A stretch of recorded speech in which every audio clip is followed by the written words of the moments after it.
I'm the Godless Engineer. Tonight we are talking with Bionic Dance, or Kate Fahr, and what we are going to be discussing tonight is her religious background, or rather her lack of one. We had talked previously to this, and she doesn't really come from a religious background, so it's going to be very interesting to hear what it's like for her witnessing outside of all the religious crap. So, hi Kate, how are you doing tonight? Oh, I've definitely been worse. Yeah. So why don't you tell us, starting out just you growing up and whatnot. I know, like you said before, you didn't really come from any specific religious background in particular, but what was it like for you growing up, I guess, without religion? Well, it's not like my life was completely free of religion. I just didn't really have it forced on me. I mean, for starters, my dad was raised Italian Catholic, and my mom is mostly culturally Jewish more than really religiously Jewish. So I saw a fair bit of that, except that my dad, said, screw this religion crap. And, or at least screw Catholicism, and tried a little bit of everything when I was a kid. I mean, my parents did this like weird Hindu Siddha yoga thing at one point. There were like 5 minutes as a Unitarian, that kind of thing. But none of it was really forced on me. I got to watch them do it. But for the most part, it wasn't something that I did anything other than observe. And my friends mostly weren't very uber religious either. I mean, I was raised in Vermont, and Vermont is really kind of a tolerant place. I mean, it was the first place to have civil unions before everyone was doing gay marriage, for example.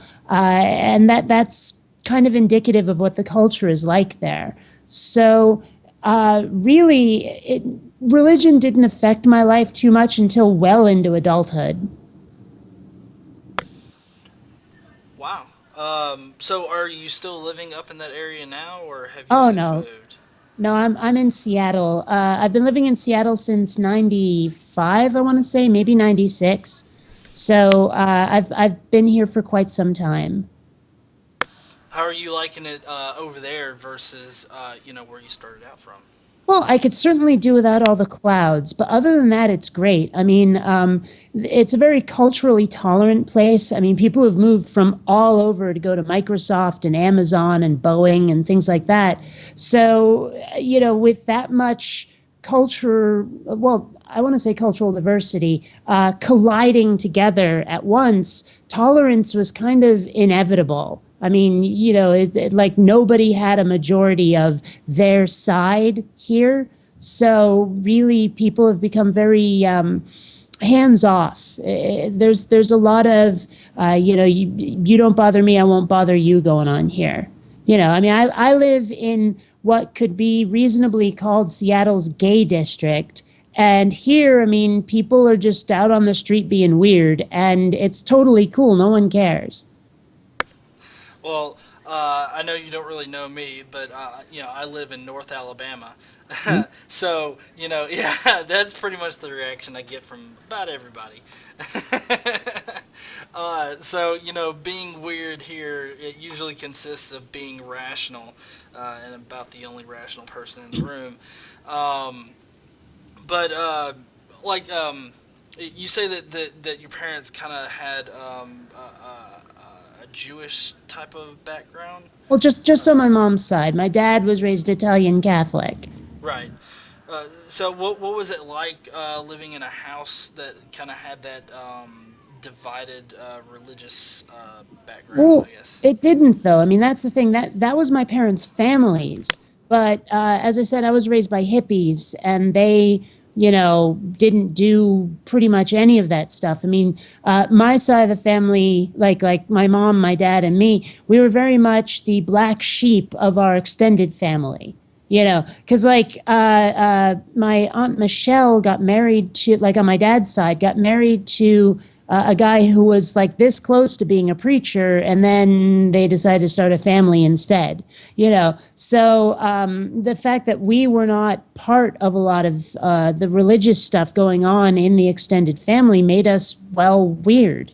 you know so really, my family was not culturally divided or religiously divided in any way, at least not the immediate family. What about whenever you visited like your relatives that were religious? I mean, you said that you were kind of a black sheep, or your part of the family was kind of a black sheep. Did that really? I guess did that come into conflict whenever you would meet up for like family stuff around the holidays or whatnot?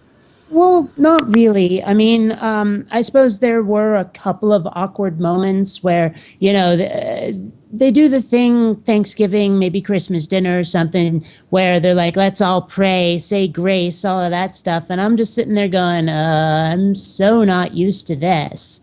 I'm not sure if I'm supposed to say anything. I'm not sure if I'm supposed to think anything. Sometimes I just wanted to sit there and wait until they were done. And heck, their eyes were all closed anyway while they're praying. So what would they notice, right? Yeah, that's generally the way that I've handled things, even before I realized that I was an atheist, Yeah. and admitted that to myself because everybody would have their heads bowed and everything like that, and I'd just be looking around like, what are they doing? Kind of deal. Well, there was something on the other side of the family, on my mom's side of the family. I do remember going to my cousin's bat mitzvah, and that was, I don't know. I mean, it was really no big deal, but I definitely felt out of place. I was like, this is very Jewish. And while I have nothing against anyone Jewish, I didn't get it. Like I didn't fit in because I'd never really been raised though. I mean, my mom would light a menorah every now and then around about Hanukkah, and that was like it.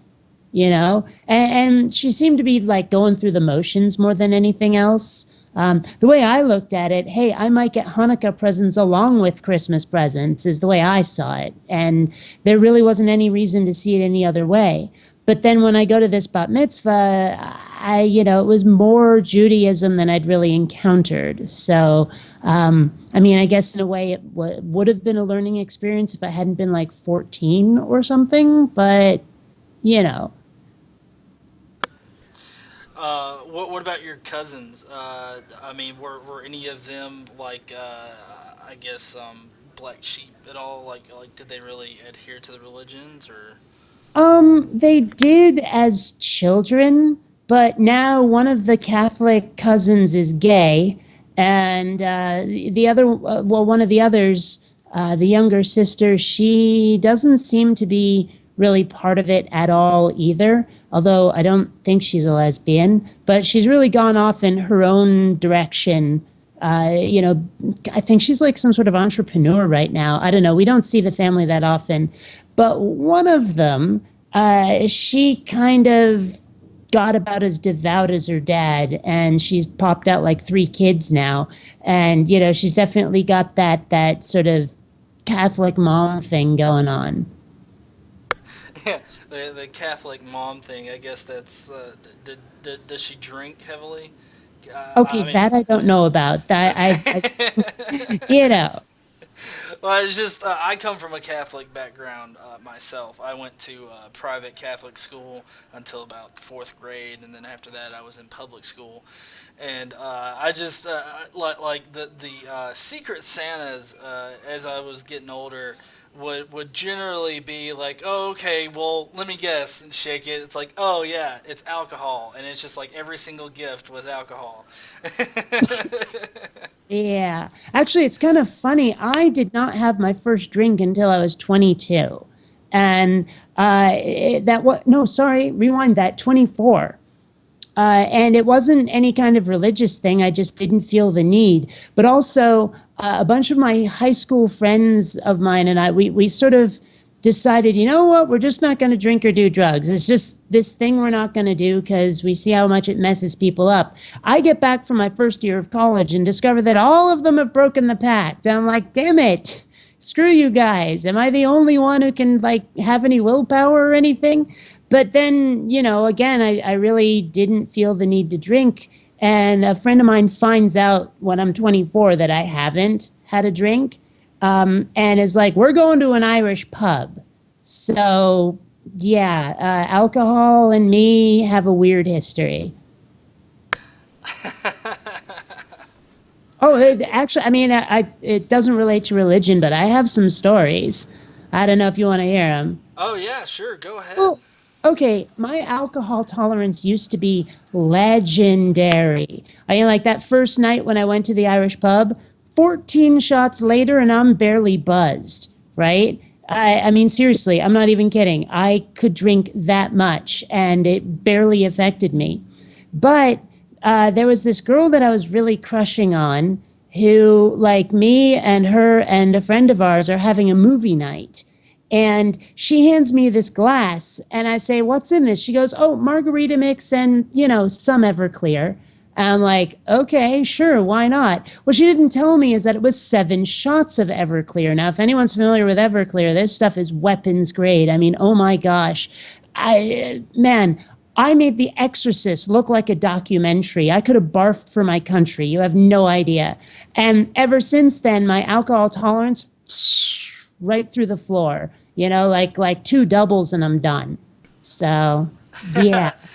Well, just to kind of relate on that, I didn't see. I didn't have my first drink until I was just before 21. I had a little bit of alcohol, and I drank all of it like at once. And everybody likes to say that I'm a lightweight, but I'm like, well, I drink a 6 pack in 30 minutes. I'm sure you'll be on the floor too. Um, but no, one time before I had really understood the concept of you don't mix light and dark, I did that. And I puked, and it was my wife, I think. I'm not sure if she was my wife then, but I like barfed, and I come back up and I look at her, I'm like, and I'm just like exhausted from barfing, and she looks at me, and I've got like this one eye that's completely bloodshot, and she's just like, "John, look in the mirror."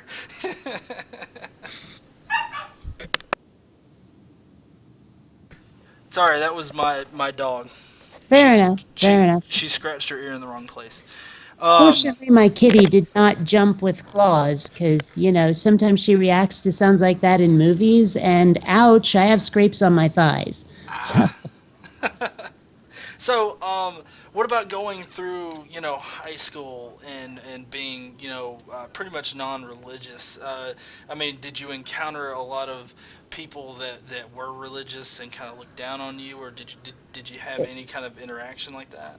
Well, it never came up in high school, and they found completely different reasons to look down on me. So, but no, it, like I say, it didn't really start hitting me until well into adulthood. Really, the whole religion thing. I mean, I never really had to come out as a lesbian. People just sort of, it just happened, right? But then when I started having an online presence, it sort of became an issue because people were from cultures that were not like where I grew up or here in Seattle, where it was far more tolerant. Yeah, online, people, they feel very free to express their prejudices and their bigotry, partly because they realize that, they're so far away from everybody, they can't get slugged for being an asshole. So it comes out a lot. And religion can fuel a lot of those prejudices. So that's when I started to notice it for the most part. And when it started hitting me, I started realizing how much it was hitting other people. And that sort of started me down the road of, I guess, what you could call activism. I don't know. Yeah, so, kind of going off of that, what made you want to start your YouTube channel and start really being vocal? Well, originally I actually started my channel for something completely different. I'm an animator. It's one of the things I love to do. It's what I went to school for. And I started my channel primarily to show off that. There's a reason my channel is called Bionic Dance, because there was a cartoon show I loved in the 80s called The Bionic Six. And whenever they would power themselves up, get their bionic powers started, they had a ring and a wrist thingy, and they'd like click the two together and shout bionics on and transform into their bionic self. But they couldn't just go click. They had to do this whirling, swooshing martial arts thing and then click them together. And I was like, hey, they're doing the Bionic Dance, hence the name of my channel, because it's a cartoon. I'm an animator. I love that show. So there you go, bada bing.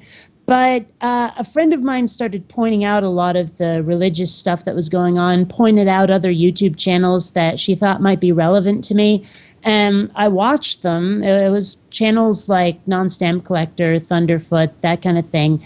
I was like, okay, this sounds really important, and I think I could speak out about it too. In fact, I think I should. And so I started using my YouTube channel to talk about that, and everything sort of blossomed from there. I have to admit, sometimes I regret not starting a completely different channel and reserving Bionic Dance for my animation work. Because let's face it, if you speak out and you're vocal, people are going to hate you for one degree or another, or for one reason or another. And they will also associate your name with whatever you talk about most. I want Bionic Dance to be about animation, so I kind of wish I'd started another channel for the religious stuff. But, well, it's too late now. What you going to do? Yeah. So I'm guessing that because I watched a few of your videos today, and I guess the little animation you have at the end where you offer people cake, it's like, cake, but you gotta like it first, or something like that. I guess you Like on the did. vid. Yeah. I guess you did that animation all by yourself. Yep. Yep. That's awesome. How long were you in college? Like you said that after coming back from your first year at college, it's like nobody had willpower. Yeah. Well, I was at one school. Actually, it was film school for 2 years. But then I moved to Seattle and ended up going to the Art Institute of Seattle for another 2 years. And before, I never actually completed a degree because I got a job in video games and started doing that instead. So, I mean, I'm like, I've got a job. It's in an industry where animation is used extensively. So why finish school? And that job turned into another job. And, although actually I didn't like video games as much as, I always wanted to tell stories, my own stories. I wanted to animate the way other people would make movies. So I kind of left the video game industry a bit. Did some special effects for independent films, lettered a graphic novel for somebody, that kind of thing, all the while working on my own projects. Oh, that's cool. Well, what kind of your own projects? Like just your own animation projects, or was it? Okay. Yeah, well, for a while I was doing this series called Rational Station, where the main character, Sandra, and her robot companion, Dewey, who I named after the Dewey Decimal System and not the youngest brother on Malcolm in the Middle, by the way, they would have chats about philosophy, about religion, about all that stuff. But I started working on some other actually non-religion related animations. Like I have one called Ray Gun Rebecca, which is sort of a tribute to 80s cartoons in a way. But then after Ray Gun Rebecca was done, I made another episode of Rational Station that was actually 8 minutes long, which takes forever if you're doing it all by yourself. Although that's going to change. I've actually been getting new computers to use as a render farm so I can work and render at the same time, which should dramatically reduce the amount of production time. I had revamped all of the characters for Rational Station to make them look better, to give them more realistic hair, that kind of thing. And it was kind of a change for how the story was being told, because it wasn't just a chat between Sandra and Dewey. There was actually kind of a plot to it. So I may get back to that someday, but I'm working on something new that's sort of a space opera kind of thing, where it's like, imagine if Buzz Lightyear had Star Trek's mission, that kind of thing. and of course a Star Wars style spaceship so I can have space battles, which I absolutely adore. If you know me at all, you know I loves me some Star Wars. Heck, I've got the Rebel Alliance tattoo going on.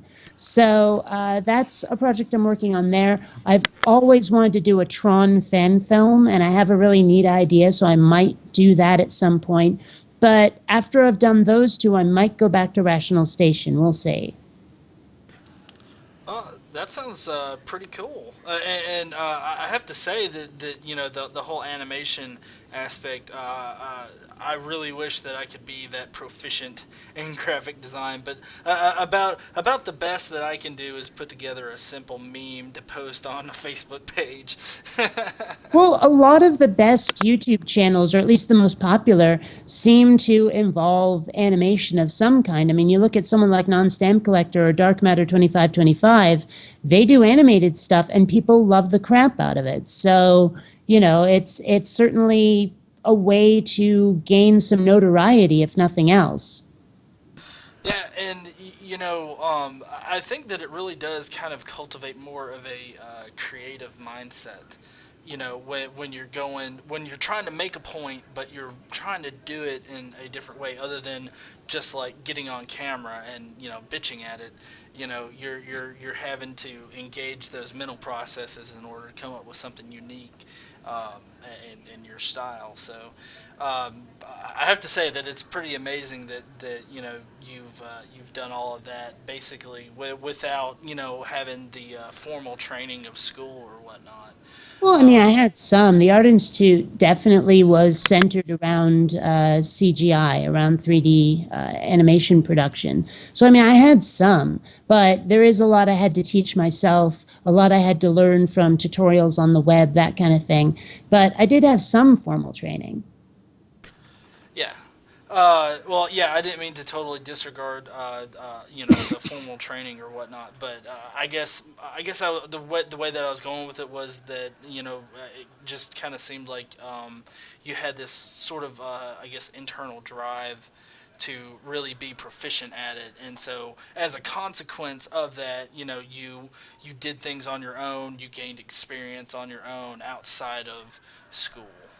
Yeah, well, I mean, people have their passions. Some people love music. Some people like hand drawn art or sculpting.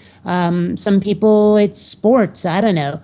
But in my case, yeah, animation is what grabbed me. And I mean, I love storytelling in general, but I definitely found my medium when I found animation. Yeah, speaking of sports, just a little story of mine. I remember in middle school, I was on football. I was doing the football thing, but I was also doing science Olympiad, and it came time for me to like make a choice as to which one, and I'm like, I'll do science. And of course, everybody still now is like, oh, you look like a lineman. It's like, okay, but I'm not. I'm a Mm. nerd.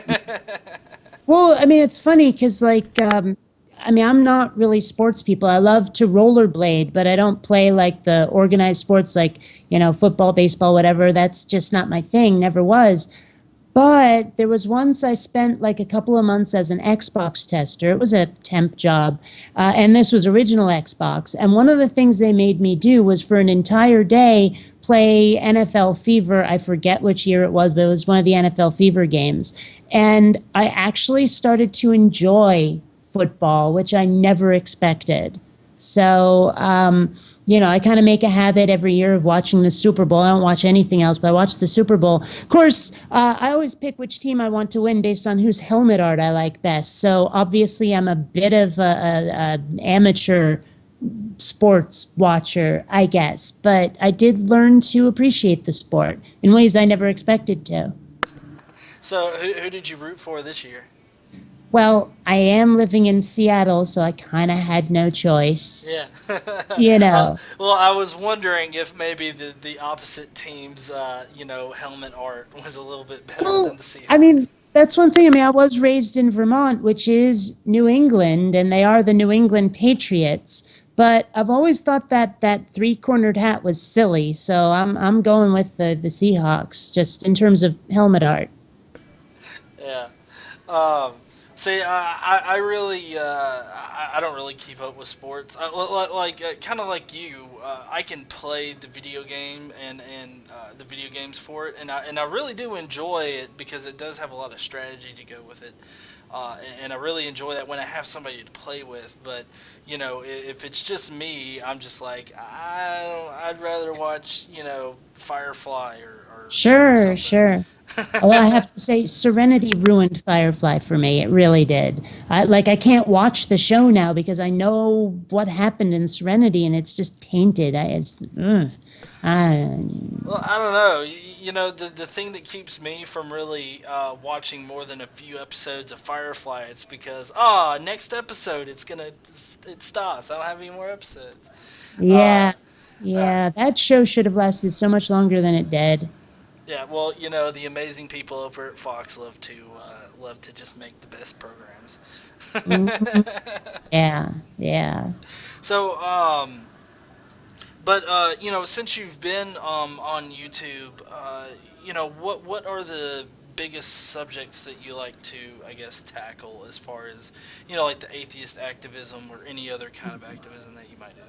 Well, there are two subjects that seem to come up a lot for me that I like to talk about, which some people are getting sick of, I will admit.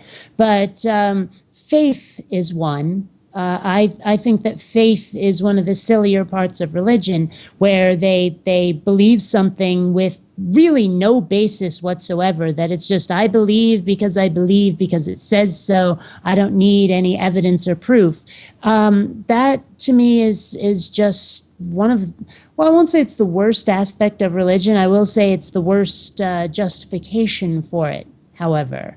So I cover that a lot. Actually, there's a word that I came up with for someone who does not employ faith in their thinking, and that's apistivist. Aaron Ra popularized it, but I did come up with it first. The Greek word, I'm never sure if it's pistis or pistis. I really should look that up, but that means faith. So I figured apistivist, right? Apistivist. That's how that is. So I am an apistivist. I don't employ faith. The other thing that comes up a lot is objective versus subjective, especially with regard to morality, because those words get messed up a lot. I actually had a chat with someone who thought that objective with regard to morality was your ultimate goal, your objective that you're trying to achieve, which is not what the word means in this context. It's, objective versus subjective is internal, what your mind thinks, your individual perspective, whereas objective is something that is the case regardless of anybody's perspective. And a lot of people insist that morality is objective, and frankly, I don't see how it possibly can be, especially when they say, well, it's objective because God says so. Well, how is that anything but God's opinion? So those are the subjects that come up the most, at least for me. But when it comes to activism, usually it's religious persecution of gays, that kind of thing, religious objection to abortion, religion trying to take people's freedom away from them in the name of their religion, whether they're members of the religion or not. That's definitely something that I find, well, abhorrent and wrong. And so I fight against that a lot too. Well, that kind of leads me to think of one particular subject is this politicians right now seem to be really jumping on this bandwagon of, oh, rape is bad, but you get a kid out of it and that's beautiful, and whatnot. There's been a few politicians that have really kind of put that out there. What are your thoughts on that? Well, I mean, obviously, that's one of the most ludicrous things I've ever heard of. I mean, okay, granted, a lot of parents do end up loving their child, even if it's the result of rape. Others might give them up for adoption because they just can't stand the concept, whatever. But politicians saying that, for example, you cannot have an abortion even if it was the result of rape because religion, I mean, that is making other people's choices for them. And I'm really not okay with that. If unless you are personally directly affected by something, it really should be none of your business. Yeah, no, I obviously completely agree with that.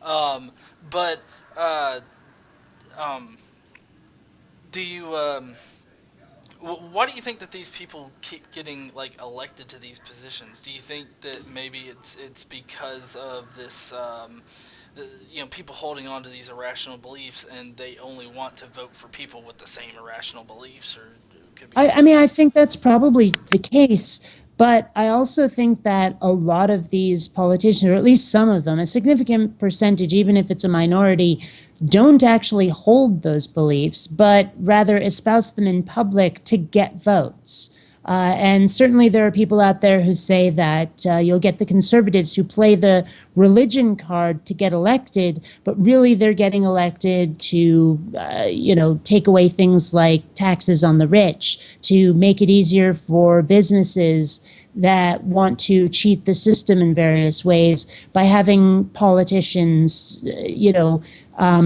enact legislation in return for, say, support getting elected, that kind of thing. So, I mean, I'm not sure how many of them actually hold the beliefs they claim to, but I'm pretty sure that all of them are using religion as a tool to get elected, whether they believe it or not. Yeah, I'd really have to agree with that because I was talking to Aaron Raw earlier, and he said that he really wanted people to go out and look up the last interview that George Bush did before he left office, and in that interview, he pretty much before that he had totally disregarded evolution as far as being legit. But then, like, when he had nothing else to lose, he was just like, yeah, it's true. Evolution is fact. And so it just really seems like a lot of politicians are saying things that people want to hear and that will most definitely get them elected. And so I really think, just me personally, I think that that's getting to be kind of a dangerous thing now, especially with people like the Klingenschmidt guy or Oh, whatnot in oh, Colorado. him. Yeah, yeah. I'm subscribed to Right Wing News Watch and a few others, and so I see clips of him a lot, and he is a nut bar. Not as crazy as that James David Manning guy, the one who thinks that they're putting semen in the coffee at Starbucks, but he's still a nut bar. And a lot of the things he says, it sounds like he loves his persecution. Jesus was persecuted, so all Christians are persecuted, regardless of reality. That seems to be that guy. And I mean, everything seems to offend him unless it is like vehemently Christian. It's oh man, I don't know how he ever got elected. I mean, you can see it in his eyes when he's talking. He's crazy. He really is. I don't know if you saw the one particular video with Klingenschmidt in it. He was talking about something about, I think it was atheists being possessed by demons, but he had a graphic on the screen that was World of Warcraft. It was a World of Warcraft demon on the screen behind him, and he was talking about how atheists are possessed by demons, and it's like, well, that's my character, I guess, but I mean, you don't have to. That's not supposed to be literal, dude. Well, it's kind of like those old Jack Chick, or whatever, Chuck Chick. I don't know, something like Jack Chick. I think it's Jack Jack Chick. Chick. The comics where he insisted that Dungeons and Dragons would lead to demon worship and suicide.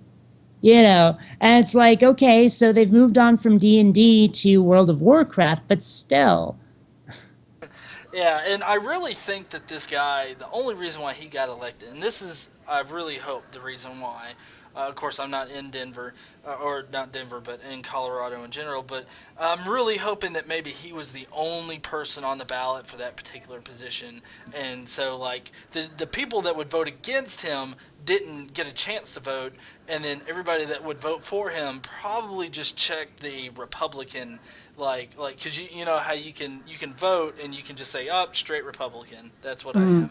am, and I guarantee you that's how he got elected to that position, because otherwise I really don't think that he would Yeah, have. I mean, I'd love to believe that, and I should look it up to make sure, but I don't know. I mean, every time I go to vote here in Seattle, there will be those candidates running unopposed, and so I figure, what the hell, and write in something like Zagnar the Destroyer, you know. But I mean, it's always nice to see a third party sometimes, because I hate having to vote for someone I don't believe in because they're the least worst candidate. You know what I mean?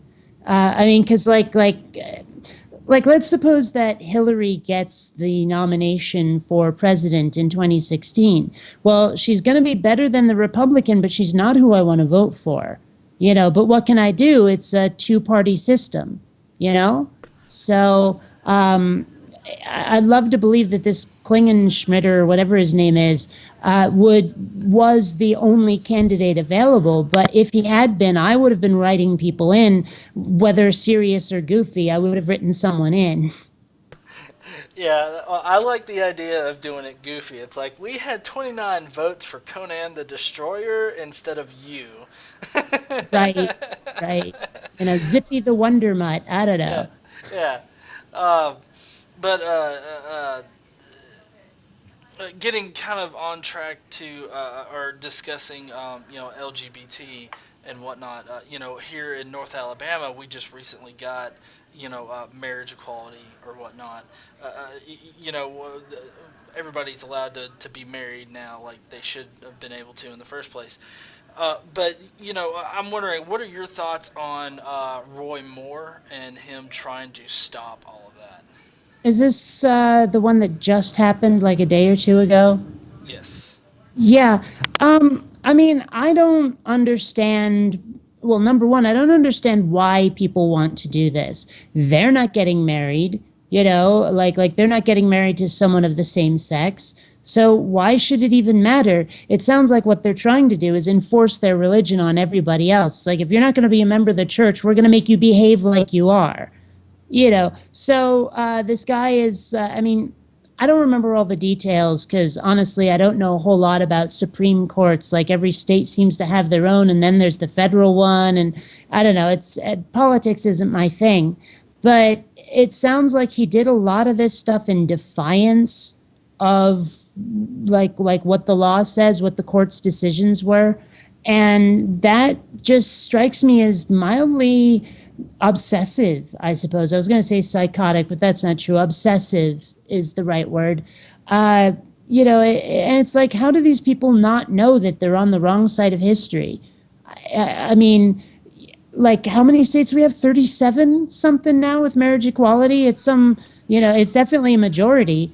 So, how does he think that his state is going to be the one holdout state, and for how long? Obviously they've lost. So let it go, dude. Let it go. You'll notice in a decade or two that it's really not impacted your life at all, and it's no big deal. I don't get why these people are so vehement about it when they have to know that it's really a non-issue ultimately.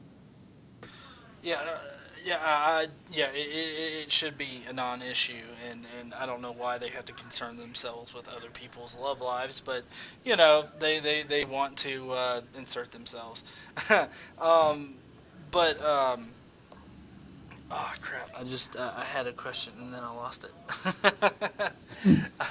um, well, okay, I got it back. The reason why Moore was wanting to block, counties from marrying people issuing licenses is because of a slippery slope of saying that, if we allow this, then and this was actually kind of ironic. He said, if we allow this, then next, or what's next? Father-daughter marriages and mother-son marriages, and I got a lot of comments today saying, well, doesn't that just sound a whole lot like the Bible? Yeah, I seem to remember a couple of things in the Bible that were a little bit along those lines. And goodness knows there's probably some Muslims in the United States who'd want to do that, like marrying an 8-year-old thing, like they're doing over, in the Middle East, or polygamy, that kind of thing. But at the same time, I mean, really allowing same-sex couples to get married is not all that different from allowing opposite-sex couples to get married. I mean, it's two people, they're in love, they're getting hitched. And I've heard a lot of people say, well, why do they need to get married anyway? It's just a piece of paper, or marriage should be for religion or whatever. But there are so many benefits that come with being married. I mean, there's like writing out a will or something, because if you're not married and you write out a will to whoever you're living with, whoever you're in love with, whoever your should be spouse is, if they're not if you're not married to them, other people can contest that will. There's hospital visitation rights. That's a really important one. Power of attorney. If you're not married, you don't get that. There's child custody, and there's filing a joint tax return, all that stuff. So marriage comes with a lot of things. It's not just a religious institution. And it also hasn't always been a religious institution the way they like to claim. Marriage is more than just something the Bible allows you to do. So a lot of their objections just have no basis whatsoever. I mean, I understand the slippery slope argument, but I have a feeling that people are going to stop at gay marriage. Well, the one thing that I always like to point out whenever they pull out these slippery slopes or whatnot, whatever the other side of that equation looks like, they act like right now people aren't doing those things. Like, of course, fathers aren't marrying daughters, but they're acting like, well, fathers aren't fucking daughters right now. But if two people get married and they happen to have the same genitalia, then that's when they're gonna start. Like, all of a sudden, all these pedophile dads are gonna like look up, and be like, gay people are getting married. I'm gonna go fuck my daughter now. Kind of thing. And it just, I know a lot of comments today were like, have you ever noticed how it's always the straight males that always go immediately to like fucking sheep, or fucking the livestock, or fucking their relatives? Mm-hmm. um, Yeah. Now, to be fair, I do have a number of friends who are into polyamory, which is really like just dating and having sex with multiple people. Like I have some friends who are married, but who also have girlfriends and boyfriends. None of them seem to feel the need to be married to more than one person, but I can almost understand someone looking at polyamorous relationships and saying, well, that could go a couple of places. But even so, I don't think you can really justify that as a reason for not allowing gays to get married, for denying gay marriage. It just, I mean, one thing at a time. If people are going to insist on polygamy, then we can have that discussion when it comes up. Yeah, and I think that kind of feeds into the whole morality discussion, because they always like to jump to the moral argument of, well, it's if we allow this, then this is going to happen, then that's wrong. And them stating that that's wrong, I mean, there's the most of the things that they state is wrong isn't really wrong, because like you just said with the polyamorous relationships, I mean, that you can't really say that that's wrong if everybody in the situation is compliant with it, and there's nothing shady going on. You can't really say that it's wrong, but a lot of religious people, they like to force that position on those types of relationships, being that they're wrong. You shouldn't do that. Well, I mean, I will admit that I personally don't get the appeal of polyamory. It's nothing, I don't think I could do it. I am definitely a monogamous sort of person, which honestly gets in the way sometimes because so many of my friends are polyamorous that it's like there's some people who've been like, I'd love to date you, but I know you want to be exclusive, and I'm not. So, oops. But my inability to empathize with finding nothing wrong with polyamory, wanting to be part of it, should have no bearing on what other people do. And it's the same thing with gay marriage. It's like, well, I could never get married to someone of the same sex, so you shouldn't either. Well, how is that not extraordinarily selfish? You know? Yeah, and I've had that argument thrown at me by coworkers and whatnot. Just like, like, oh, have you ever thought about, being with another guy? That's just sick. It's like, okay, I don't prefer to be with another guy, but that doesn't make it wrong in any sense. Way to use logic there, fellow engineer.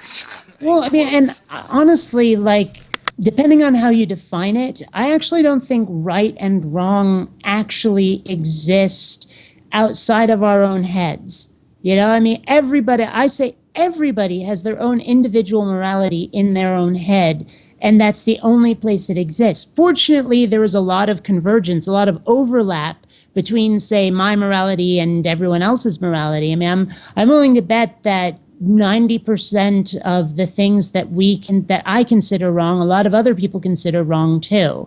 Like murder, for example, like rape, all of that stuff. I mean, but that's because I can empathize with what it would be like for that to happen to me. And I don't want it to happen to me, which means that I have to not do it to other people, because if I can do it, what's to stop them from doing it? So really, morality is a kind of mutual self-defense in a way. And so, morality, like if there were no people, if there were no living beings anywhere, how could morality possibly exist? You know, how could right or wrong actually exist without people to think and feel? And so, when someone says, well, gay marriage is wrong, by what standard? By your own personal standard, by the standard of people that associate with, by the people that you hang out with. That's who considers it wrong, but other people don't agree. This is why I say morality is subjective, because there's no way to declare something wrong for all people. It's all perspective, it's all subjective, it's all opinion, all of it. And like I said, it's only like luck. Well, not luck. I mean, it's only a good thing. It's wonderful that all of us seem to agree on 90% of the things. It's just, that 10% where we kind of diverge off and have our own opinions about certain specific things, that conflicts really arise. So, yeah. Well, the way that I've kind of been thinking about the subjective objective discussion is, considering that we're all animals here, right? We're all classified as animals. Um, could you really say that like because I believe it's rats or something like that. If they're cornered by a predator and and it's a mama rat and she has babies, she will actually turn on the babies and eat the babies in order to sustain herself. And so, like, can you really say it's wrong of that rat to do that when it's part of their instinct? Like they don't have that moral sense in them. So, I mean, if humans weren't here, would that still be wrong of that rat to do, basically? And Well, I mean, even then, it's the human opinion that it's wrong. no, yeah, And true. Yeah, yeah. that's what I generally I'm getting. That's what whenever I bring that up, that's what I'm getting at is that it's perspective, it's subjective, and it's really hard. And I guess this kind of leads into another question. Looking back at the past, few hundred years, um, it really does make me laugh whenever I hear a religious person say that like the morals in the Bible or whatnot are objective and that's the standard that we live by, and I try to think about the biggest areas in which change has occurred. I mean, wouldn't you say? What are your thoughts on like the past few hundred years and how our societal morality has changed? you know, uh, in lieu of religion. Well, I mean, there are several things I can think of right off the top of my head. I mean, for example, sex and gender equality, women being considered more than property, being allowed to vote, that kind of thing. I mean, if you read in the Bible, there are a lot of places where it's like, wives, be submissive to your husbands, and that kind of thing. And that has been sort of the tradition for hundreds of years until, let's face it, fairly recently when women got the vote, allowed to serve in the military if they want to, that kind of thing. So there's that. There's also slavery is a big one. I mean, there's whole passages in the Bible about what to do with slaves, when they're allowed to marry, when they're allowed to leave, because there are some provisions for slave leaving. But there's also like if a male slave gets married while he's still a slave, then he gets to leave, but the wife and children don't, and unless he wants to stay forever, that kind of thing. It's just that there's all these biblical rules about slavery, and they were used to justify the black slaves back in the Civil War time. And we've progressed beyond that now, even if we haven't quite gotten over some of the cultural animosity, I guess. So things like that have certainly changed, and they were justified by the Bible for a really long time.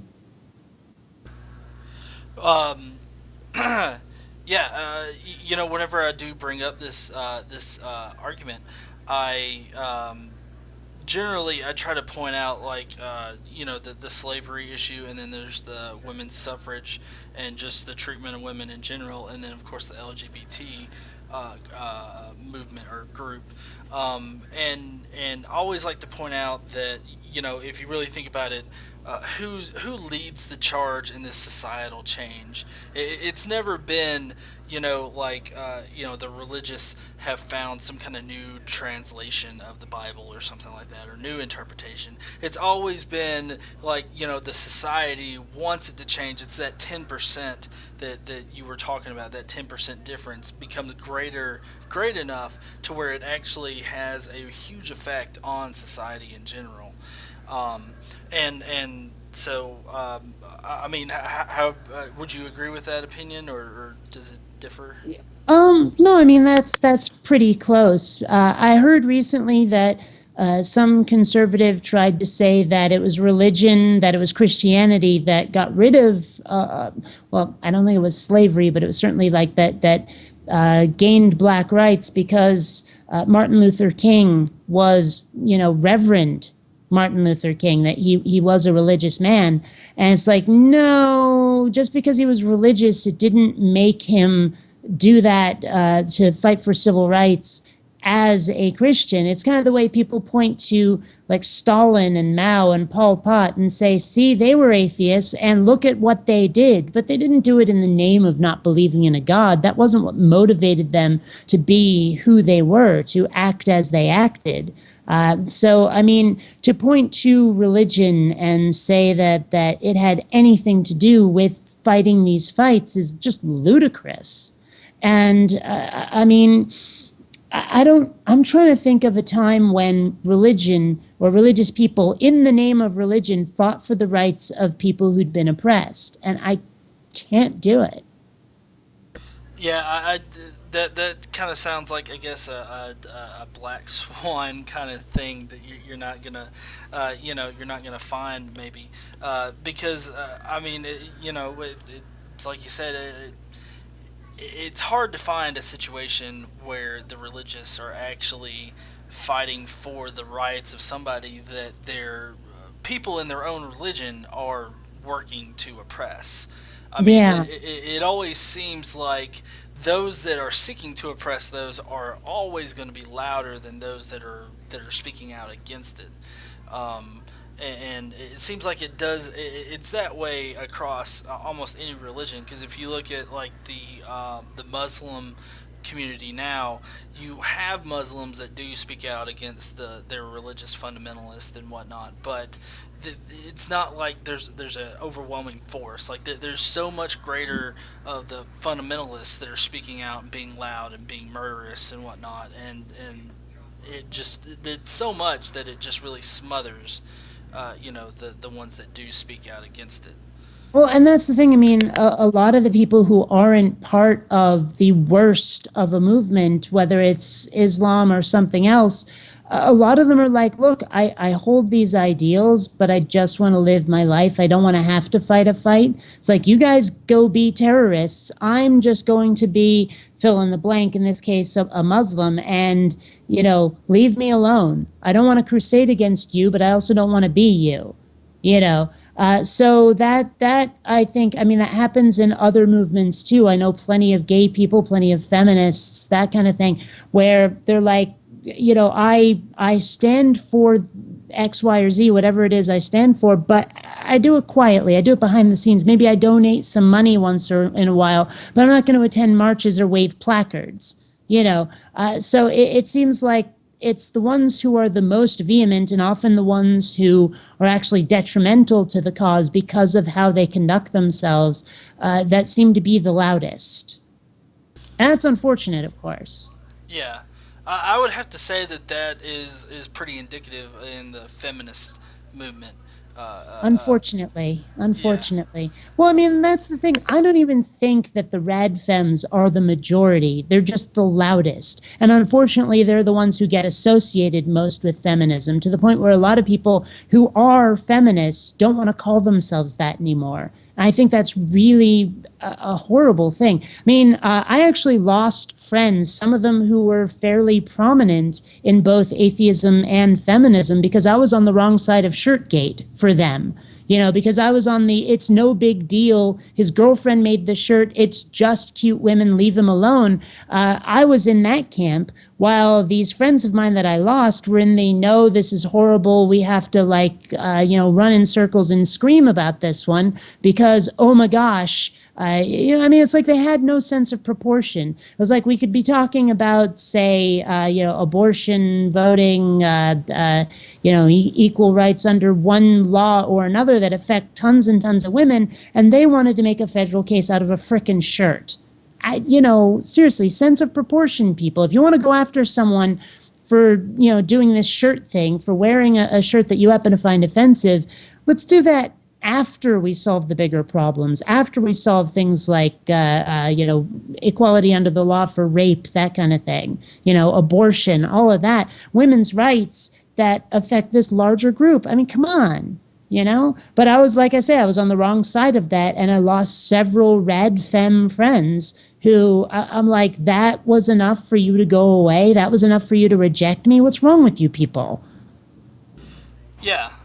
And I have to say, I'm on the same side as you are on that whole issue, because I'm a software engineer. I've got a master's in software engineering and a bachelor's in computer engineering, and I work in the field with other engineers, a lot of them being women. And in my various social media groups and whatnot, I have a lot of females that are engineers.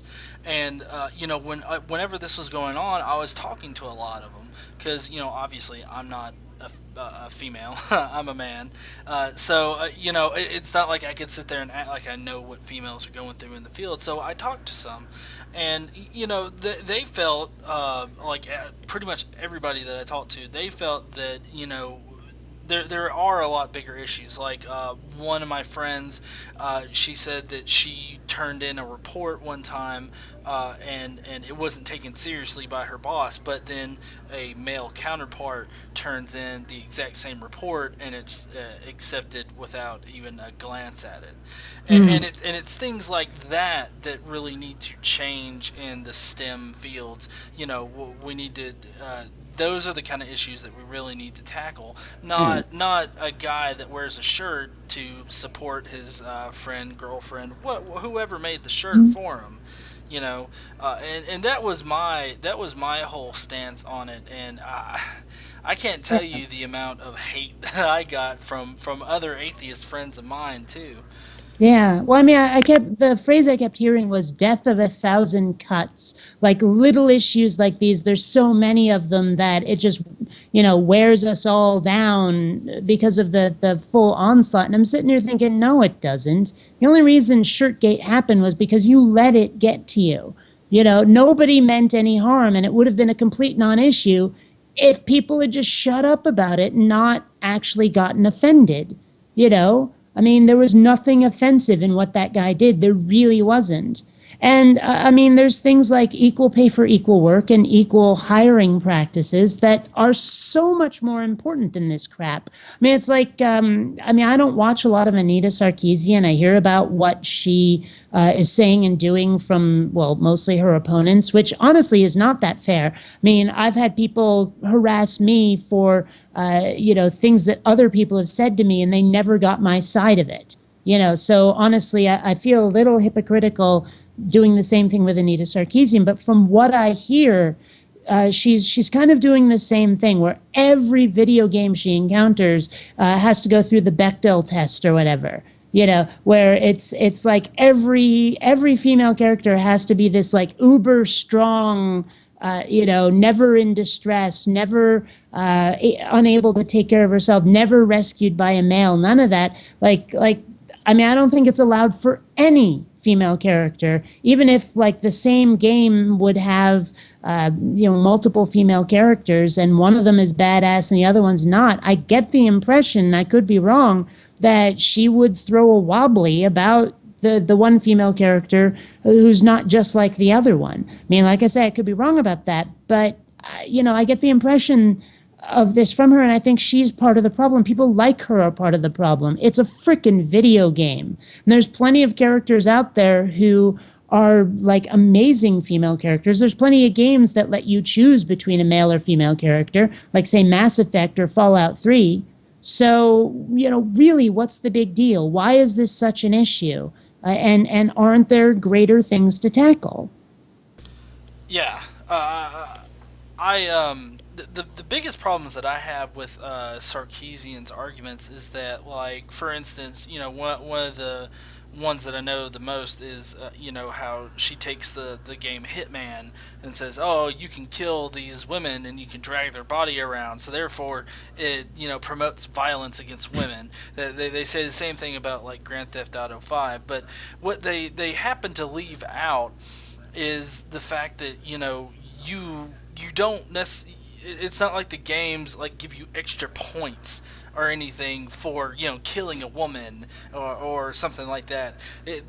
In the game, and speaking from a software engineer perspective, in the game they're all treated as just characters. Like, it doesn't really matter the gender. I mean, you can run over a man in Grand Theft Auto 5 just as easily as you can run over a woman, kind of thing. But they like to highlight the fact that, oh, you can do this, as if within games, you can run over light poles just with a bicycle and you can knock them down, but don't you dare hit that shrubbery, because it is just fixed in place and you can't even make it budge.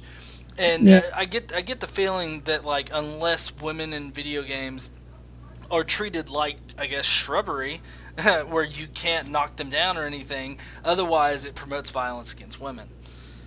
Yeah, well, I mean, like, I've been going through Fallout 3 again, and there's all these raiders out there, and there's a fairly even split between the male raiders and the female raiders. And you kind of have to kill them all equally, or they're going to kill you right back. And I mean, I mean, as a player, I'm female, I'm killing the women, why not? They're the bad guys in the game, and so are the bad guys in the game. I mean, what else can you do? Although one thing I've been noticing, unless they all look and sound the same, there don't seem to be any female super mutants. And I don't know what that's about, but that's a side issue, really. Yeah, I don't know. Her objections seem so, I don't know. Not sure what the word is, just superficial, I guess. They seem so superfluous. I mean, what's the point, really? I mean, hell, I can point to a lot of movies with strong female characters too, you know. And then of course in video games you got people like Lara Croft. Take well, okay. Granted, in Guardians of the Galaxy, at one point, Gamora has to be rescued by Quinn, right? But or Quill, sorry, not Quinn, Quill. Granted, but she also has like some really amazing martial arts skills, and she can definitely take care of herself. I mean, so she got hit by enemy fire and had to bail out of her ship out in the middle of space. And that could have happened to anybody. So it happened to her. It's not like, it happened just because she's a chick. I mean, how is that necessarily sexist? Yeah, well, I would also like to point out that earlier in the movie, while they were in the prison, she basically ripped a dude's arm off with her bare hands. Yeah, but I'm sure that Sarkeesian could find some way to, make it so that no, she's definitely downtrodden. She's definitely repressed or oppressed in that movie because look at this 5-second segment that happened. Never mind the half hour plus that she's totally taking care of herself. Yeah, well, it's my understanding, and it might be flawed, but my understanding of the situation with all that is that if the female character is strong and whatnot, then it's still bad because those are masculine traits apparently. And then but then of course if the woman's ever portrayed as being scared or frightened or anything like that, that's also bad because it portrays this idea that women are just scared and they need help. Well, do So you ever get the impression that some people just look for ways to be offended, that that's what they want, they love it, like they don't feel complete unless they feel like someone is trying to hurt them, unless they have some oppression to fight against. Some people just, they love their victimhood. well, actually, that rings really very true because in the feminist movement, at least the radical femmes, what they seem to do is highlight the trolls that Mm. regularly appear. The people that the only thing that contribute to the conversation is they tell a person to go kill themselves or something like that. It's like they pick out these people in order to try to represent them as their main opposition when it's really just a few people that are just being mean because they're just assholes. And I mean, it doesn't matter whether you're a feminist or if, or you're a men's rights activist or if you're religious or if you're an atheist. If you're an asshole, you're going to be an asshole. It really doesn't matter what group you belong to. Yeah, yeah. And I mean, I get trolled from time to time, and it's no big deal. I mean, I've gotten to the point where I just, if someone comes in, they're insulting or whatever, I'll just block them pretty much right away. But if they're actually making civil, rational arguments, I will try to at least give them their say first. If it becomes clear that what you're saying has no effect on what they're going to say next, even if they still disagree with you. If they're just constantly repeating themselves rather than saying, okay, I hear what you're saying, but here's why that's not the case. If they never say anything new, then again, I think it's probably for the best if they're gone. But there are definitely people who have disagreed with me in the past, but are willing to have, that kind of rational conversation where, sure, we disagree, but we can at least talk about why and have, a genuine back and forth. Those people get to stay. Unlike certain YouTubers I could mention where they actually started blocking people just for downvoting their video. I think we know who I'm talking about, or at least most of us do. I don't want to mention any names, though, because I've been trying to stay out of that drama. Just saying. Yeah, well, actually, that does kind of remind me of a few videos that I did watch today, and I won't bring up any specific YouTubers, but there was one argument that I do find myself having a lot with other people, that I believe I'm on your side of the argument, because it's this idea of agnosticism. Oh, Uh, yeah. yeah, like people get so angry when you try to correct them on it. And like, because me personally, I label myself as an agnostic atheist, because Mhm. agnosticism refers to knowledge, whereas atheism, theism refers to beliefs, and a Mhm. lot of people have trouble separating that. Um, I, Yeah. I Well, was, and a lot of people want to have that middle ground where they have not made a decision and they're not, one or the other.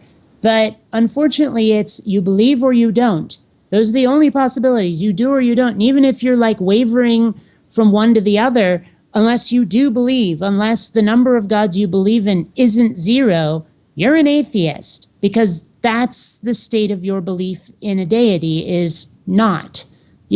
Whereas agnosticism is why you might be an atheist or a theist. I'm an atheist because I don't have enough information for me to say that a God does exist. So because of that absence of knowledge, I don't believe. Therefore, I'm an atheist. That's how this works. But a lot of people don't want to have that kind of classification. A lot of people want to be able to draw that Venn diagram differently.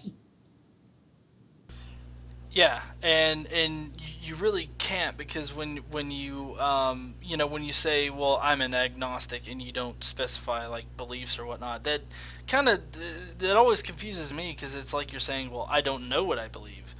Mm. Okay, do you believe in a god? I don't know if I believe in a god. Okay, do you know your name? Do you at least know that? Right. Kind of deal. Well, I mean, if someone says, I don't know if I believe in a God, well, I mean, I think it's reasonable to say that they don't if they don't know. I mean, okay, if you were a theist, if you're really a believer, then you probably know it. I mean, no matter how undecided you might be, you have to believe to be anything but an atheist. And I've also had that argument with people about how, just believing in the supernatural doesn't make you a theist. If you believe in UFOs, Bigfoot, ghosts, vampires, fairies, whatever, anything supernatural that isn't a god, you're still an atheist. A kind of a weird, non rational atheist, but an atheist nonetheless. Yeah. I've come across a lot of people who say that they don't know, and they're acting like they're in an actual position. But I guess just like you highlighted, unless you can say absolutely, like, yes, I do believe there is a God, then there's really only one other side to that fence.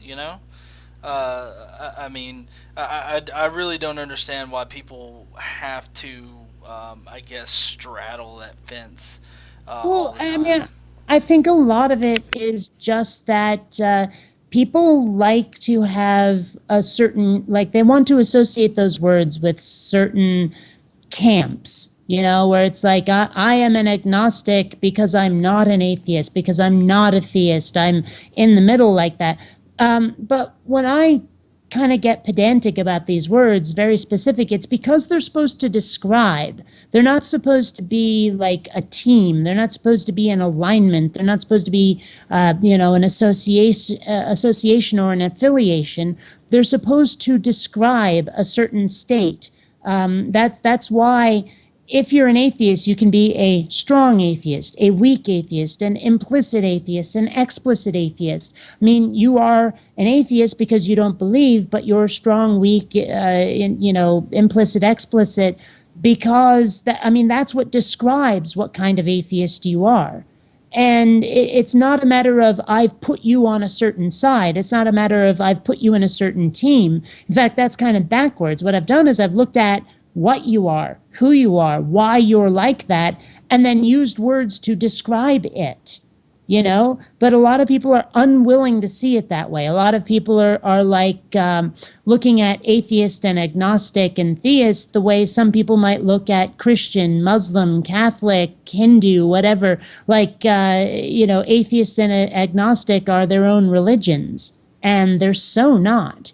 That I mean, how do you get people to see that? It doesn't matter how you argue it with them. They seem unwilling to let go of that kind of emotional connection to those words, to look at them a little more clinically, a little more technically. And I mean, I think that's a problem. That's something that should be corrected. And a lot of us are sort of slowly but surely working towards that by constantly making videos or arguments that illustrate this difference. I've noticed more and more people are starting to adopt them. So I think over time, people will start to learn how to use words more descriptively rather than, as some sort of, well, like I say, affiliation. So. Do you often get people that message you or comment on your videos or whatnot that kind of criticize you for being outspoken? Like they themselves are atheists, but they're like, why you got to make a big deal about it? Why you got to talk about it? Kind of Very, deal. very rarely. It does happen. It does happen. I've also had people ask me why I repeat the same things over and over. But I mean, it's not that frequent that someone says, okay, you're an atheist, just shut up about it, when they're not a theist. I mean, you get those theists who are like, there has to be a God because if there wasn't, you wouldn't be talking about it. And I have to keep explaining to them that no, I'm an outspoken atheist, largely out of self-defense because of what you religious people would be doing if I wasn't speaking out about it. I mean, the only reason I argue against the existence of a God is because I want to convince you that what you're believing that's hurting other people is bullshit and you should stop it. I mean, I wouldn't be talking about any of this if religious people could just back off, be hands off, and not make other people's lives worse. There'd be no reason for me to talk about it, and my channel would just be for my animation work. And that's one of the things, like I was saying before, I have to keep repeating the same points over and over, because if I only discussed one issue once, well, the religious people are going to keep making the same argument, and they'll just win through attrition, through battering people over the head with the same, like their own same arguments, completely unopposed. And I mean, I can't have that, because, well, like I say, they'll win if that's what happens, if they're the only ones speaking out. So, you have to counter them making the same arguments by making the same arguments yourself until one side or another convinces all the people watching. Yeah, I completely agree with that. I mean, that's one of the things that really keeps me making content for both Facebook and on YouTube is, constantly addressing, these opinions that get put out there by more prominent apologists and Christians in general.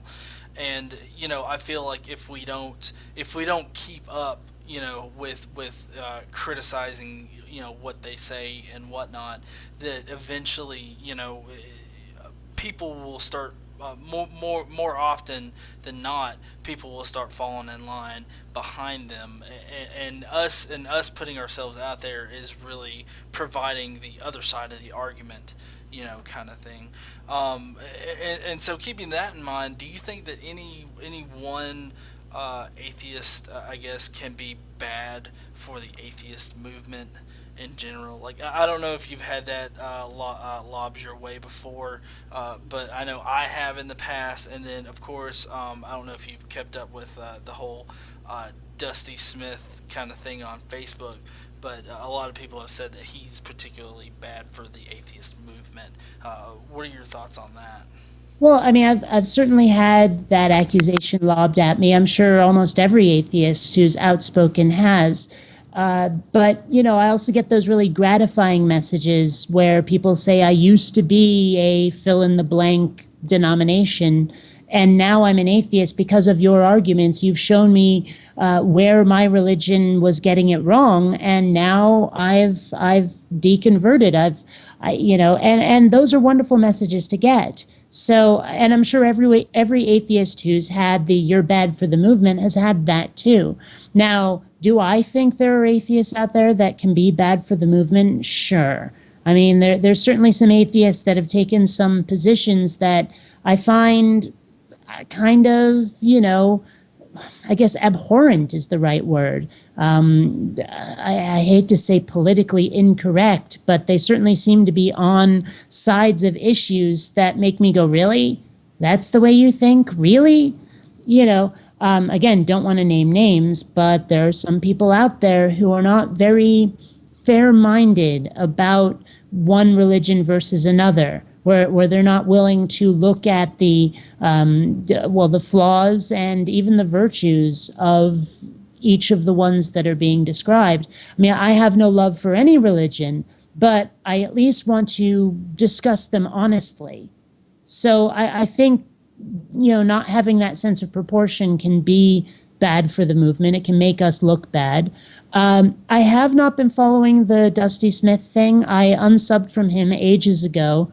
I started to think that he was not really making very good arguments, that mostly he was just entertaining people rather than actually saying, here's something that's wrong with religion, here's an argument against it, here's why it's rationally wrong. Now, maybe he's changed that recently, but it really did seem to me like he was kind of going the same route as the Amazing Atheist, who I unsubbed from years and years ago because I didn't think he was making really points anymore. He seemed more, I don't know, heading in the direction of entertainment more than anything else. Granted, I haven't watched him in ages. Maybe he still does make good arguments against atheism. I don't know.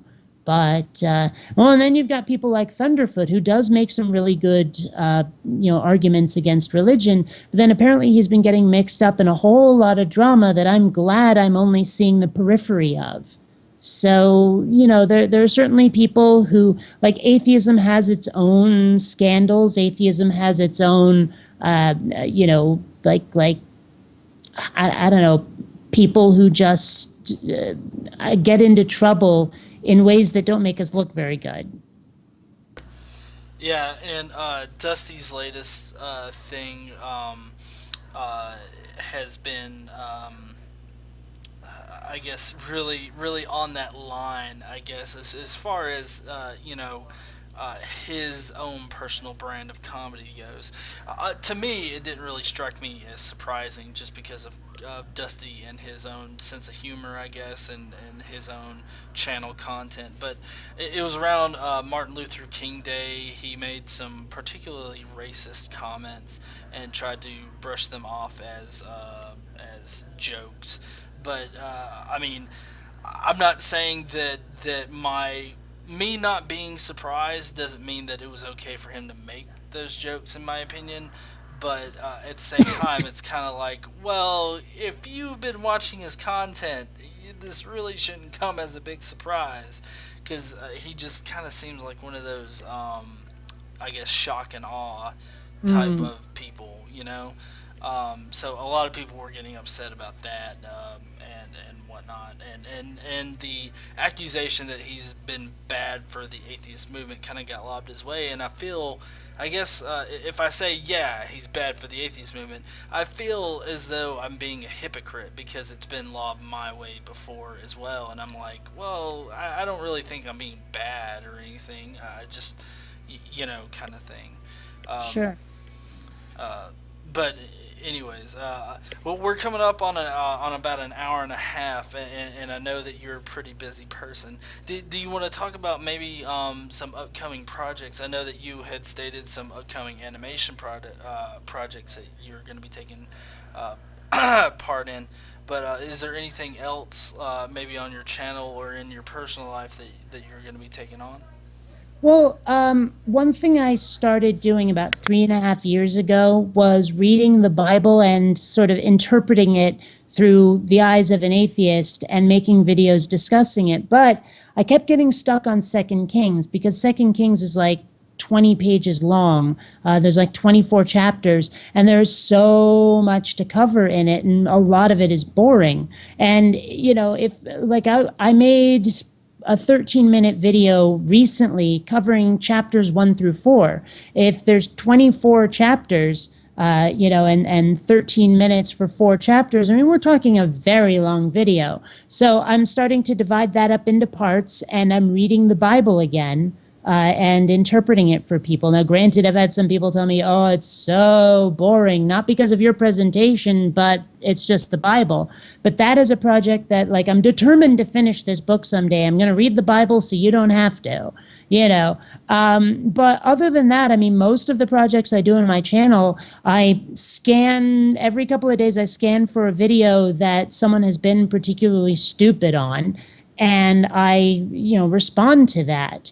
So I don't really plan out what video I'm going to make. The only one I really have, besides the sort of space opera thing that I'm working on, is reading the Bible. That's about all I'm doing, and I really don't include my personal life much in my videos. Although there is one thing that I will probably be doing in video form.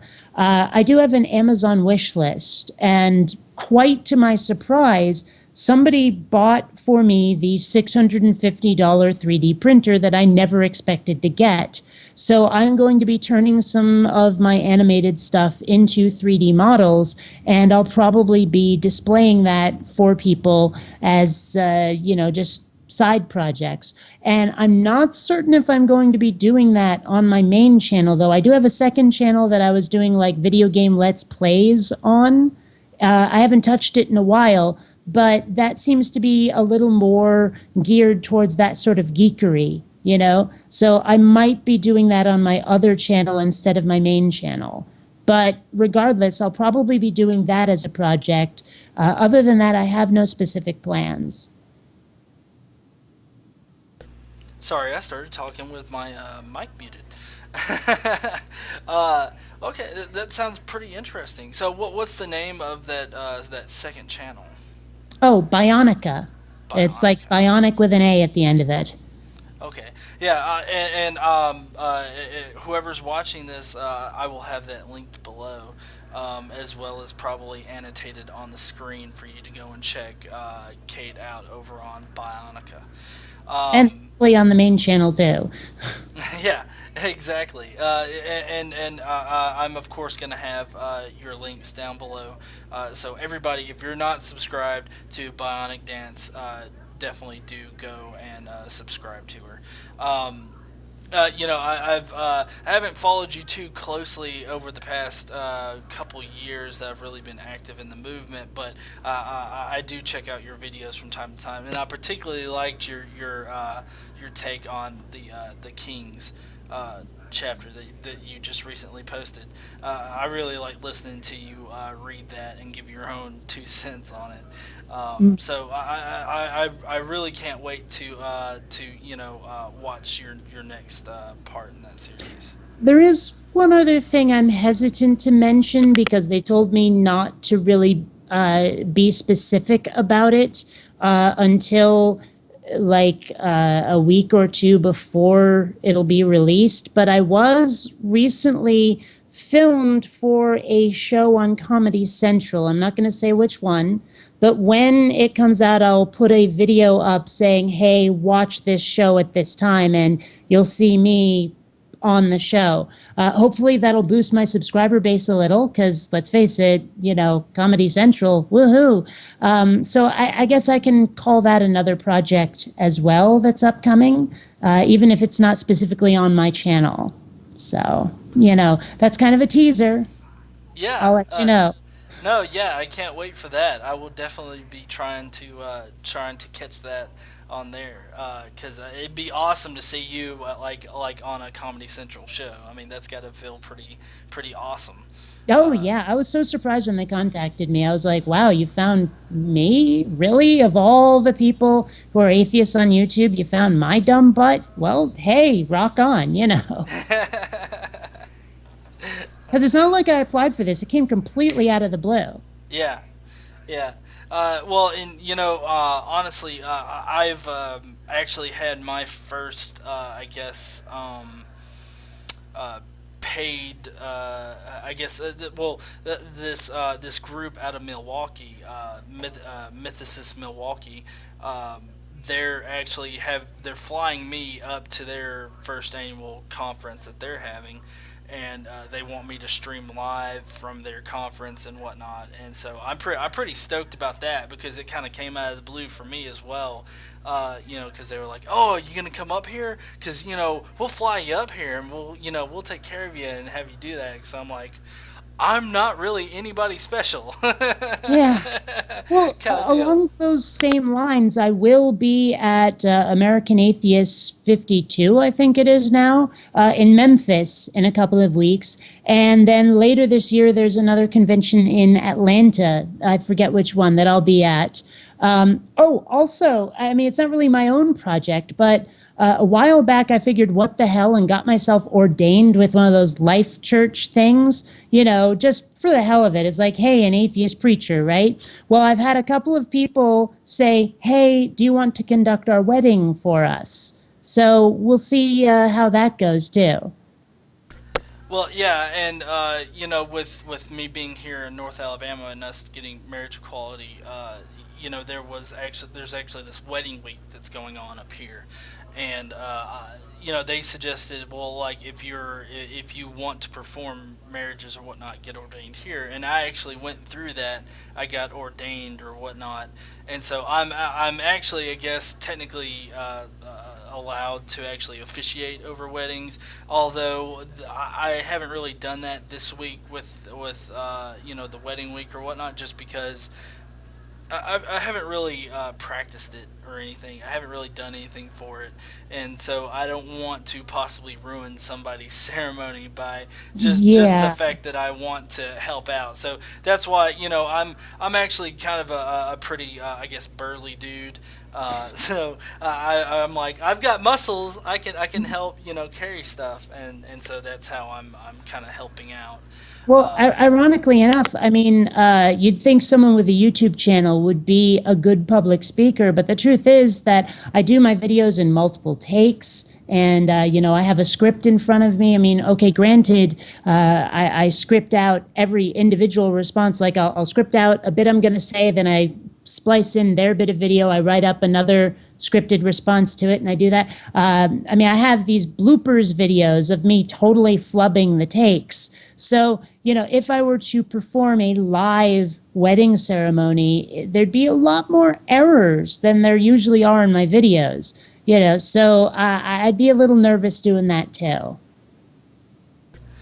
yeah. Um, Well, it was really great to be able to talk to you tonight, Kate.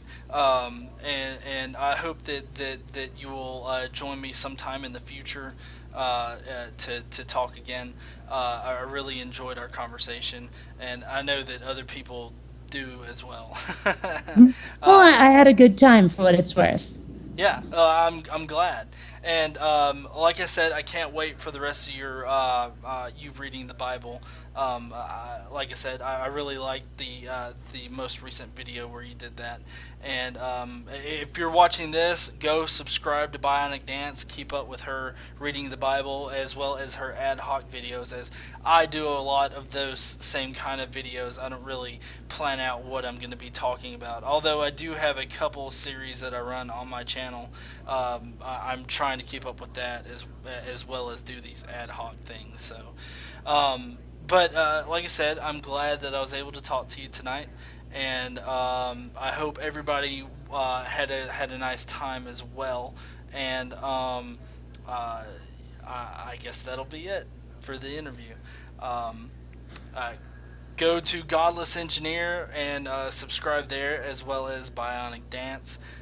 This is actually going to be airing on secular TV, and so Oh yeah, I just became a part of that.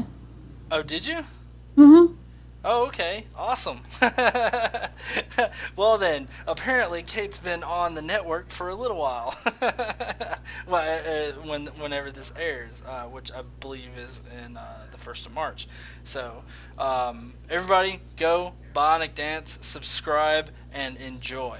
And I hope you guys have a very nice day, night, weekend, however.